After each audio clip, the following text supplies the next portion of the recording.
Joan Dalton has spent time at a local prison. Hey Drake, hi Moana. No, not behind bars, but a fenced-in kennel at the McLaren Youth Correctional Facility in Woodburn. I love working with teenagers with problems, and I love working with dogs, and it was just a great match, and it's just been my life's work.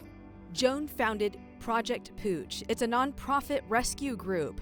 Dogs at high risk for euthanasia are then brought to the McLaren Youth Correctional Facility, and that's where young people train, groom, and care for these dogs that are eventually adopted out. Sit. Well, I'm very humbled by the results of the program, but I always say it would never work unless the youth made it work. Sit.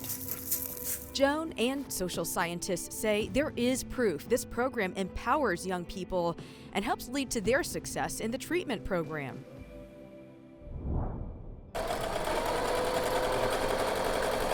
Terry Geyer Brandell moved to Oregon and never looked back. We got the plastic bags banned in Milwaukee because we have a wonderful mayor and city council, and then we started making the grocery bags to replace the plastic bags, and you know, it just keeps going.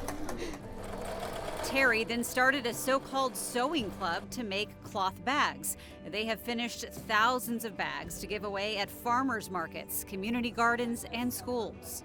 I just have an idea and I tell somebody and they go, oh yeah, let's go do that, and so it takes off. It's amazing. The retired teacher didn't stop there. She even collects styrofoam for recycling that would otherwise be in a landfill. How's that for colorful? Phyllis Yes has always been an artist. That's got to be fatter. The well-known painter, also an art professor at Lewis and Clark College for more than 2 decades. I'm concerned. But Phyllis was nominated for her work as a playwright. Good Morning, Miss America was Phyllis's first stage production portraying parents with dementia and their children who don't know how to deal with it. I'm no pro expert at it, but I can't tell you how many people said, did you have a videotape at my house? They recognize themselves in the play. It is personal for Phyllis, who wrote it after taking care of her own aging mother, an angry stepfather, and sister in another state. It is such a struggle within the family for safety versus freedom. Don't tell us what we should do. The show debuted in 2018 at Portland's Coho Theater and has been performed across the country, even off-Broadway. Sonia Lawrence is always ready to help. First, a volunteer firefighter on Oregon's coast. I wanted to learn. I wanted the knowledge of helping others, giving to my community. I had time on my hands. An old newspaper article profiled Sonia's determination to post signs promoting beach safety after a boy was crushed by a log. Just encountering people at their worst times, trying to make that time a little bit easier for them or their family. She would go on to be a medic in Arizona, a lieutenant in Tennessee. She raised service dogs, volunteered at a traumatic brain injury camp, and after 9/11, Bob, I'm Peggy from Moe's Restaurant. Joined Moe's seafood and chowder manager to help feed the heroes at Station 55 in Lower Manhattan. Now, Sonia is back home in Oregon, saving lives as a police officer in Salem. It is more than just a job for the Chief of Operations for Multnomah County Emergency Management, Alice Bush. Planning for pandemics, for earthquakes, floods, fires, hazardous materials, anything that moves an agency or organization beyond its normal operation capacity. It's an important role she loves in a community she cares about. I'm on call 24 hours a day, 7 days a week.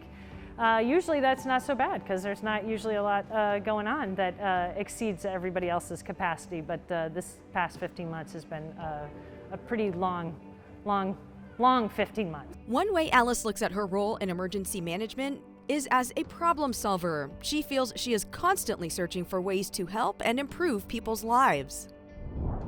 A warm welcome greets you at the Just Because Boutique in Northeast Portland, and it comes from founder Pastor Renee Ward.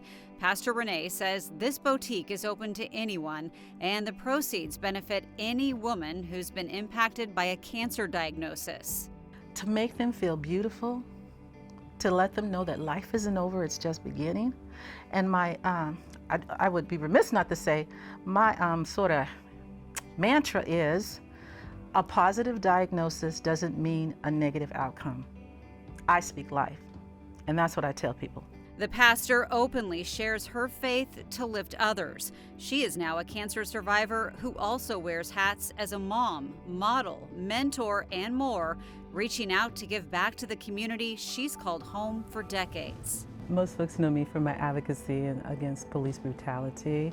I led one of the largest marches, peaceful marches, with regards to extended member family, Aaron Campbell, who was unfortunately shot and killed by a police officer. From sharing her faith to how she survived cancer and being a community activist, she's passing along the inspiration she's received from others. The Salem-Keizer community is more connected now to helping people who don't have a permanent home because of a charity that Kendra Taylor started with her friend. It's called the Kindness Closet of Salem. So the Kindness Closet started with just a post on Facebook, me calling out saying, would anyone be interested in serving a lunch for some people under the bridge? It's evolved into this massive thing, really. We served 8,000 meals in 2020. We estimate, give or take a bit, but 8,000 meals from 50 sack lunches in 2016. Part of Kendra's 10-year plan includes being able to, one day, open up a laundry, shower, and storage facility where people could come wash their clothes, take a shower if they want, and do what they need to prepare for things like job interviews. One of the things that's really important to the Kindness Closet is not just giving meals to people, but providing a connection. Maybe these people aren't going to see anyone all day, and we just drop this food off and they get this human connection, and that is really important to us. That's the best part. The matriarch of a Pacific City family, Pearl Ireton, has spent more than 3 decades being more than just a mother. She has dedicated her life to raising children who, as babies, even doctors did not think would survive. I never looked at it that a child was going to die. She and her husband raised 6 special needs babies and fostered many more. Those children are now adults, and the Iretons still care for 3 of them at home today. Because you have to be an advocate. They can't speak for themselves, so you have to speak for them. And that's what we discovered when they were babies. Pearl encourages others to consider being foster parents. While having a home that's right for a child with special needs could mean more challenges, she wants you to know, in general, there are lots of kids who also want to be part of a loving home and family.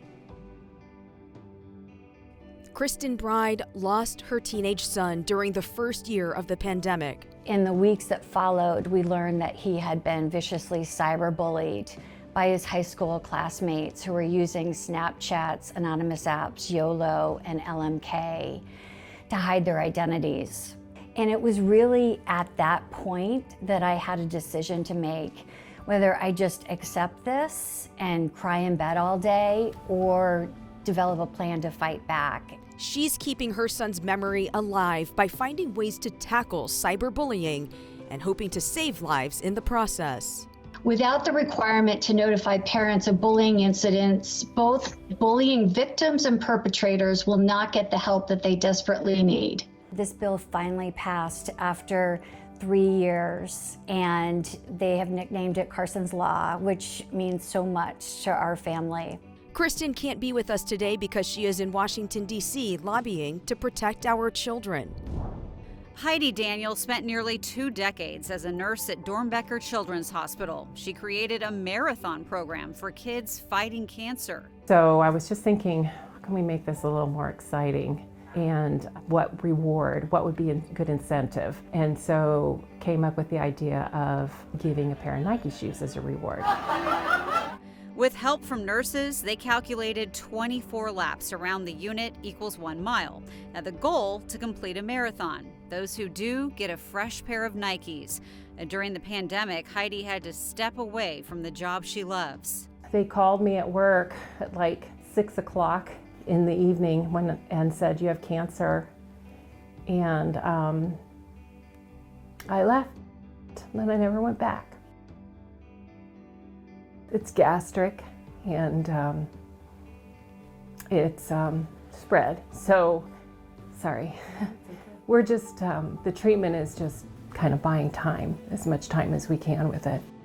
For those who are fortunate enough to know Heidi, moments with her are warm, comforting, and calming. We checked in with Heidi. She is sad to miss meeting all of you today.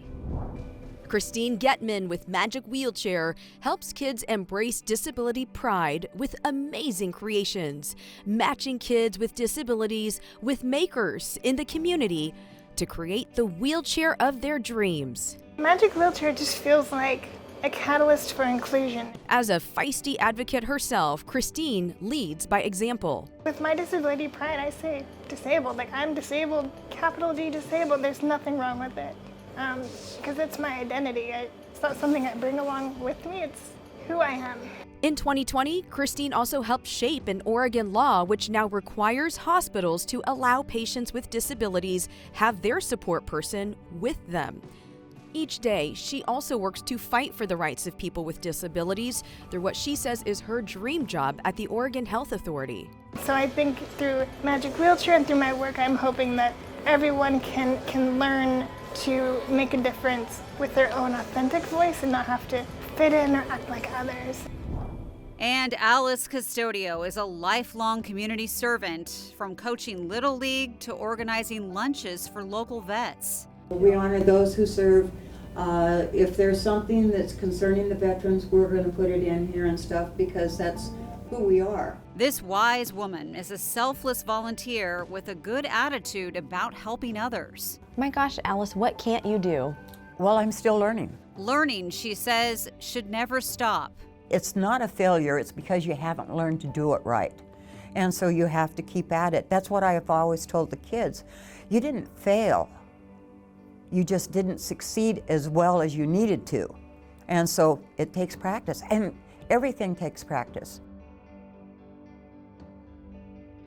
In an instant, Patty Sears makes you feel welcomed. That same warmth greets children in need whenever they come to her nonprofit, the Bloomin' Boutique. Children who may have just survived a frightening, life-altering situation. So if you were to come in here as one of those children, you would be getting a new pair of shoes, 4 pants, 5 shirts, a jacket, 3 bras, 5 underwear, 5 socks, and we just build and sustain you with a care package so you can go a week in school and have whatever you need. Patty is adamant about only giving new items, a detail that can make all the difference during a difficult time. My experience of what I've witnessed in the last 13 years is when you give a child something new, they come in here with their arms kind of rolled in, not knowing what to expect, but they walk out of here with their shoulders back and they have their backpacks, their bedding, and they feel valued. Patty's charity serves kids in Multnomah, Clackamas, and Washington counties from newborns to high school age. Mighty and Bright started when Sarah Olsher created a way to help her then 2-year-old daughter cope with the anxiety of divorce. We think that kids are resilient and we think that they can cope with this stuff, but the truth is, all of these things that happen in childhood have a snowball effect. A simplified calendar shows which parent they'll see and when. 4 years into growing her business, Sarah was diagnosed with breast cancer. To help her daughter and other kids understand, she wrote a book about what happens when someone I love has cancer. Just taking something that is pretty rotten and turning it into something that helps other people. It's what has made my life have meaning. That book is now one of 9 used in children's hospitals. Sarah Showell focuses on advocacy work for small businesses as a coach, consultant, and connector. What a lot of people miss out on is the real fact that small businesses are the economic engine of our state and where we live. And if we don't save these businesses, it's not going to be good for us as Oregonians or Portlanders. Every dollar you spend in a business, of all that money, the majority of that money recycles back into our community. I mean, it's just a necessary thing. In 2020, when the pandemic hit, Sarah set up pdxsos.com, a way to encourage shoppers to buy gift certificates from small businesses that closed at the time. That really made a difference. It helped us hold on long enough until we could figure out some other revenue. Today, pdxsos.com is called Small Shops, Big Hearts. It serves as a directory and resource for more than 800 small businesses. Sarah also founded Bricks Need Mortar. That's a membership organization which offers guidance, partnerships, and solutions for small businesses. And Sarah received Travel Oregon's Portland Region Rising Star Award at the annual Governor's Conference on Tourism. Franny Grover is dedicated to feeding and caring for many who are homeless. And then I was building relationships with people and really getting to know them and love them and care about them. She created a nonprofit, East County Aid and Comfort, with the help of volunteers, which includes some of the people she served every Friday. They put together several kits with hot meals, groceries, and supplies. The population is very misunderstood and judged unmercifully. The reasons people are homeless is individual for every person. Franny helps people who can feel abandoned, but what she does shows them they matter. It took me a long time to really build the kind of trust I have now from them. You know, you need to be cautious. I mean, it's a desperate group of people. They're desperate. And in their desperation, they can do terrible things. And I think all of us have that capacity, and if we were in their shoes, we might be doing desperate things too. And that makes me emotional. Sorry. But I feel like I'm in after years of that, now they believe that I'm not gonna quit. She's my best friend. She's our best friend. Ellie Harris's list of work and accomplishments is pretty long, starting with using her excavation business to help train women at the Coffee Creek Correctional Facility on how to use heavy machinery. Eventually, our hope is to be able to do this all year long, as for as many women that want to apply through Coffee Creek to do the trades program for equipment operating. Ellie also volunteers with ALS Northwest. After her stepdad died from the disease, she's been doing yard work and other house projects for Jeff Young. She's also on the Sherwood Police Foundation. She used her equipment to help during the deadly 2020 wildfires in Oregon. She's also Mrs. Willamette Valley 2024. Dr. Monserat Andres opened the Hey Doc Clinic in Southeast Portland. This is the muscle. It opens and closes your jaw. Here's another muscle.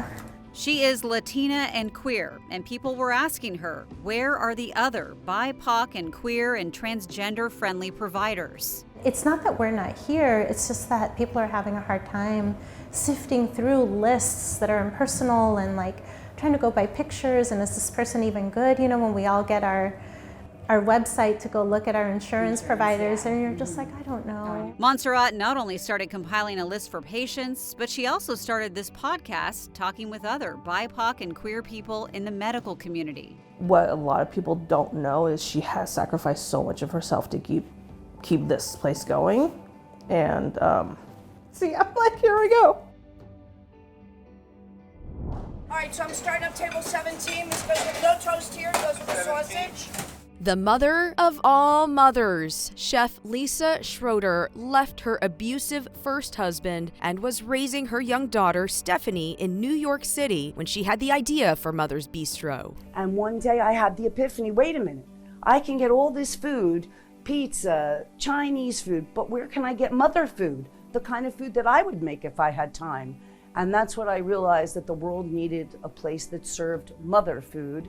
Lisa opened Mother's in 2000 and quickly became a Portland favorite, winning Best Restaurant of the Year and many other awards. In 2016, tragedy struck. Her daughter, Stephanie, died at Horsetail Falls while trying to save one of her twin boys who'd fallen off an edge. It's very ironic that I have a restaurant called Mother's and now I'm daughterless. Lisa and her husband Rob are helping to raise the twins. After moving to a bigger space in 2019, the pandemic hit, followed by vandalism, and then the fentanyl crisis. Still, Lisa kept giving back, and she's part of the efforts to bring people back to downtown Portland. Gloria Fluker helps underserved teenage girls learn leadership skills. Focusing on leadership development and training, which I am trying to help young people to become leaders, to learn how to truly use their voice around issues that they truly want to work on. Gloria first worked as a probation and parole officer and then founded several programs focused on teens, like Youth Unlimited. She has challenged me to find my own inner spark. When I am fearful, she'll tell me to step out, you can do it. She has given me such inspiration. Tamisha Turner says Gloria helped build her confidence to get her current job with Oregon State University. Gloria is currently focused on her Tomorrow's Journey program with a mission of exposing young girls to a world beyond their immediate experiences. If you have the skills and you're excellent in those skills, then you should you shouldn't keep it, you should share it with someone. It sounds like you've touched a lot of lives here. I hope so. I really do. I really hope so, and I hope I continue to touch their lives. I do.